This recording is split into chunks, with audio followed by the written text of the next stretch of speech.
रोज एक नई कहानी देखने के लिए चैनल को सब्सक्राइब करें और बेल आइकन दबाना ना भूलें।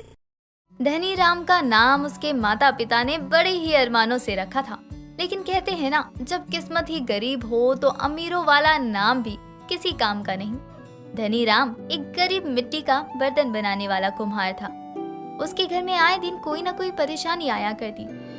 ऐसे ही एक दिन धनी राम अपनी बीवी सुंदरी, जो कि दिखने में सांवली थी, उससे कहता है, सुंदरी शगुन कहाँ है? दिख नहीं रही है। देखो कहीं किसी के साथ लड़ तो नहीं रही है ना? हमेशा किसी न किसी से लड़ते रहती है। तंग आ चुका हूँ मैं इसकी इन सब हरकतों से। आखिर बेटी किसकी है? आपकी ही है ना? कुछ तो गुण होने चाहिए आपके, तभी तो आपकी बेटी कहलाएगी धनी राम। वैसे मुझे कुछ पूछना था आपसे, पूछूं? हाँ हाँ, बेफिक्र होकर पूछो। इसमें मुझसे इजाजत लेने वाली क्या बात है? देखिए, बुरा मत मानना, वैसे आपका नाम क्या सोचकर आपके माता पिताजी ने धनी राम रख दिया? बस नाम के धनी राम हो, लेकिन जेब से कड़के हो आप। अच्छा चलो, मेरा नाम तो फिर भी चल जाता, लेकिन तुम्हारा नाम तुम्हारे माँ पिताजी ने क्या सोचकर सुंदरी रख दिया? हंसी आती है तुम्हारा नाम सुनकर। नाम बड़े और दर्शन छोटे। नाम है, कुछ भी रख सकते हैं। वैसे भी माँ कहती है जब मैं पैदा हुई थी बिल्कुल दूध के जैसी थी। अच्छा, तो अचानक से ऐसे कैसे हो गया? तुम्हारे माँ और पिताजी ने तुम्हें पैदा होते ही धूप में सेकने के लिए रख दिया था क्या बाहर? जो दूध जैसे सफेद से काली कढ़ाई जैसी कलूटी हो गई। देखिए जी, आप ना कुछ ज्यादा ही बोल रहे हो। मैंने आपको इतना ज्यादा नहीं कहा था कि आप मुझे सुनाए जा रहे हो। मैं आपसे बात नहीं करूंगी। भला टली, जाओ अब शगुन को देखो, पता नहीं किसके साथ झगड़ा कर रही होगी। सुंदरी अपनी बेटी शगुन को ढूंढने चली जाती है, क्योंकि उन दोनों की बेटी शगुन बहुत ही मुंहफट थी। आए दिन उसकी किसी ना किसी से लड़ाई हो जाया करती। एक दिन धनी राम मिट्टी के कुछ बर्तन बना रहा था, तभी वहाँ एक गाड़ी आकर रुकती है और उसमें से एक अमीर आदमी निकलता है। सुनो, यह मिट्टी का बर्तन कैसे दिए? और हाँ, अगर सही दाम लगाओगे तो मैं तुम्हारे यहाँ से ज्यादा बर्तन लूंगा। मालिक, ज्यादा महंगा नहीं है, आपको जितने बर्तन लेने हैं ले लीजिए, सही दाम लगा कर दूंगा। अरे नहीं नहीं, तुम अभी बताओ। वैसे भी तुम गरीब लोग ना बाद में पीछे पड़ जाते हो, उससे पहले तुम अपना हिसाब बता दो। अरे मालिक, आप चिंता मत कीजिए, मैं आपको गलत चीज नहीं दूंगा। आपके लिए यही सही सौदा होगा। हाँ हाँ, समझ गया। अब ज्यादा चापलूसी मत करो, ठीक है? अब एक काम करो, मैं जितना सामान बता दूं पैक करवा के गाड़ी में रखवा दो। धनी राम सेठ की बात मानकर सारा सामान गाड़ी में रख रहा होता है। तभी वहाँ शगुन आ जाती है और अपने पिता को काम करता हुआ देखकर उसकी मदद करने लगती है। सुबह से शाम हो गई, बाप बेटी बात कर ही रहे थे कि तभी सुंदरी आकर कहती है, अरे वाह, आज तो बहुत पैसों की कमाई हो गई। आज मैं कुछ अच्छा बनाऊंगी खाने में। बहुत दिन हो गए सूखी रोटी और नमक खाते हुए। हाँ बना लेना, पैसे दिखे नहीं तो उड़ाना शुरू हो गया इनका। हम दोनों थके हुए हैं, हमें पानी पिला दो। लेकिन नहीं, पैसे चाहिए इनको। क्या करूं, अब पैसे देखकर खुश होना भी बंद कर दूं क्या? वैसे भी मैं अपने लिए नहीं कह रही हूँ। घर में अगर कुछ अच्छा बनेगा तो मैं ही सिर्फ नहीं खाऊंगी, बल्कि तुम दोनों भी मेरे हाथों का खाओगे। हाँ हाँ, पता है आप हमारे लिए बहुत कुछ करती हो। लेकिन पिताजी ये कौन था जो इतने सारे मिट्टी के बर्तन खरीद कर ले गए? होगा कोई नेक बंदा जिसे हमारी गरीबी देखकर दया आ गई होगी, या फिर ऊपर वाले का कोई भेजा हुआ फरिश्ता होगा। कोई भी था, लेकिन हमारे लिए किसी भगवान से कम नहीं था। बस ऐसे ही हमारी मिट्टी के बर्तन बिकते जाएं बस। तीनों उस रात को अच्छा और स्वादिष्ट खाना खाते हैं और ऐसे ही अगली सुबह फिर से वही इंसान बर्तन लेने आता है। और ऐसे ही कई दिनों तक हुआ। अब तो धनी राम के पास पैसे भी आ गए थे।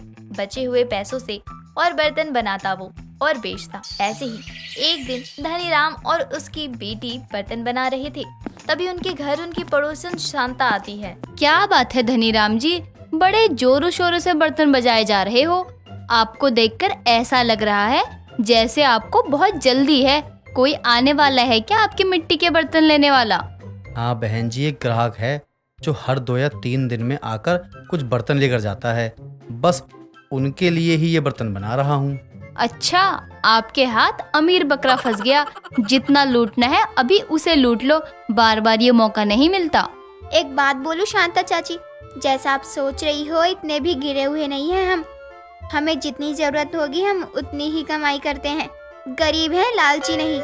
है तो पिद्दी भर की, लेकिन जुबान तो देखो कितनी लंबी निकलती है। आखिर कहाँ से सीखा है? ये सोचना आपका काम नहीं है। आप जाओ सभी के घर में क्या हो रहा है क्या नहीं, वहीं ताका झाकी करो। शगुन कितना बोलती है, चुप हो जा, बड़ों से ऐसे बात नहीं करते, यही मैंने सिखाया है क्या तुझे? नाम शगुन रखने से किसी के अंदर गुण नहीं आ जाते। माफ कीजिएगा धनीराम जी, लेकिन आपकी बेटी बहुत ही ज्यादा बदतमीज है। शगुन जाओ तुम अंदर, और हाँ, आज तुम्हें खाना नहीं मिलेगा। जब तक तुम सुधर नहीं जाती तब तक तुम मुझसे बात तक मत करना।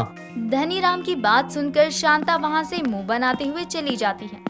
धनीराम उदास था क्योंकि उसने अपनी बेटी पर गुस्सा जो किया। जब धनीराम अपनी बेटी को मनाने घर के अंदर जाता है तो देखता है कि उसकी बेटी घर पर नहीं थी और वो अपनी बेटी को ढूंढ रहा था।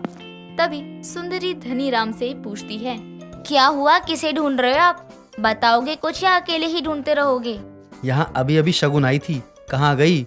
मुझे दिख नहीं रही है, बताओ कहाँ छुपी है शगुन?